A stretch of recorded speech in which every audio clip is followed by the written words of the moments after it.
So how much would you pay for an app or like a weather website, right? A few $100,000, a few million?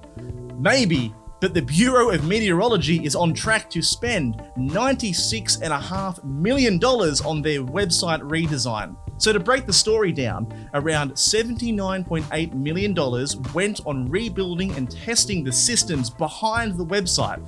And look, this is expensive stuff, right? It's stuff like satellite data and imaging, a lot of data intensive stuff.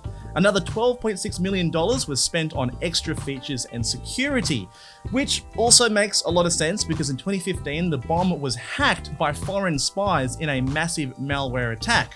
So, for our national sovereignty, you probably want to upgrade their systems. It was only through Senate estimates that this has now been revealed. The company Accenture, who by the way is the world's 6th largest employer, walked away with $78 million on a contract that stated $31 million. Deloitte also collected a handsome $35 million on a deal set at $11 million. Now this is revenue, not profits. The BOM admitted there were no penalty clauses to claw back money for delays and overruns for the project. The consultants here is the real issue. We've got big bills and bigger blunders and no one's held accountable. The same firm pulling in tens of million dollars from this BOM project also delivered a $440,000 government report written by AI.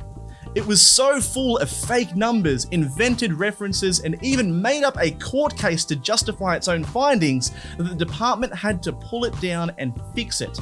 Taxpayers paid for expert advice from ChatGPT with a Deloitte logo on top. Yeah, politicians and lawmakers were furious, but in the meantime, Deloitte still gets government contracts in consulting. We have already shown that after the last major round of public sector cuts, governments did not save money. They spent more on consultants to replace those jobs.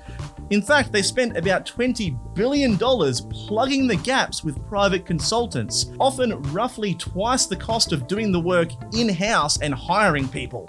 So when the coalition campaigned on draining the swamp at the last election by cutting 36,000 public service jobs, the likely outcome was not a leaner government, but a repeat of that pattern. More contracts for consultants and less capacity for the government to do the work.